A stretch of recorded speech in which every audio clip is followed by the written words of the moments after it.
I'm mixed, and I'm not Spanish, I'm not Arabic, I'm me, and I don't let anything really define myself as far as who I am as a person or as a religion. How has your diverse background helped you connect with your students? It helped me connect with my students because my students come from diverse backgrounds. So therefore I can relate to certain things from where they're coming from insecurities to their strengths, to their own experiences that they have in their home, especially since a lot of my students come from homes where there are first or second generation students. Hello, my name is Tiffany Brown Booth. I teach math at a middle school. I am a Jamaican by birth, American by citizenship. I've been here for the majority of my life. I entered in the country when I was 2 years old. I am a college graduate, of course, to be a teacher. Can you tell us a little bit about the sign you made?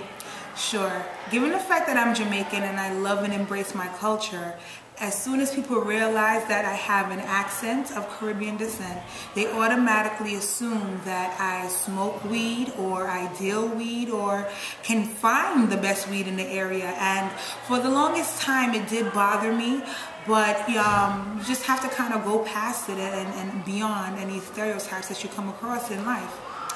Has this affected the way you teach or the way you interact with your students? Most definitely. I try to have my students connect as much as possible with their history.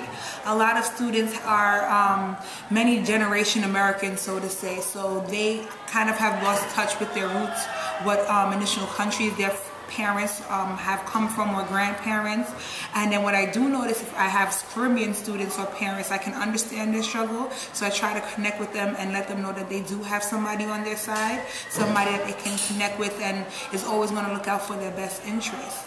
I try to showcase my culture in a more positive way so that people understand that there's more to it than what they might hear in the media or in song lyrics.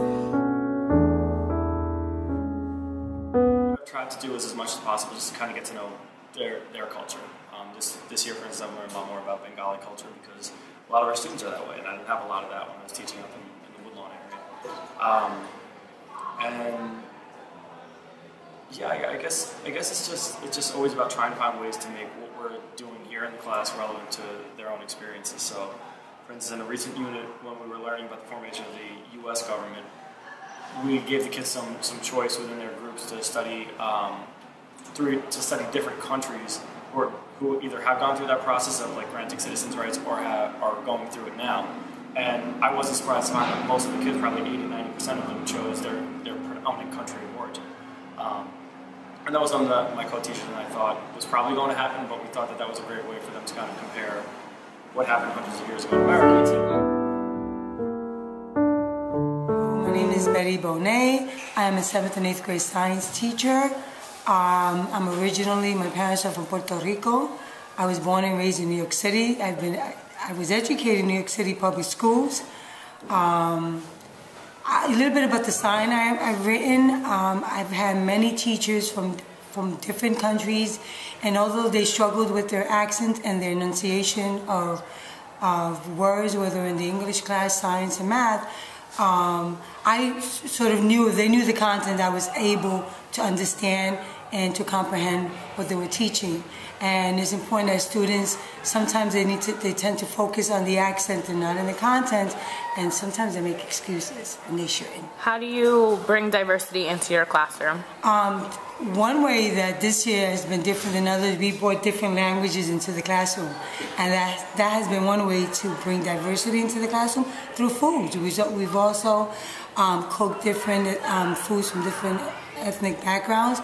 Myself and the other 2 teachers that share the homeroom in the class, and just by acknowledging holidays from different ethnic backgrounds, that's one way I think I've been able to do that this year. Hi, my name is Carolina Crespo. I was born in Uruguay in South America, and yes, I am a Latina. I get that question all the time.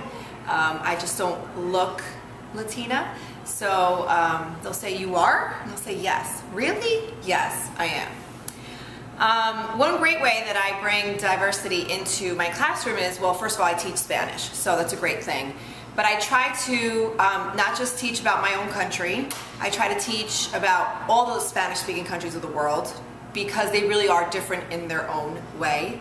Although the language is common, is similar, the cultures are very different from country to country. So Nothing really defines me. I just define myself. Help everybody be comfortable in this too.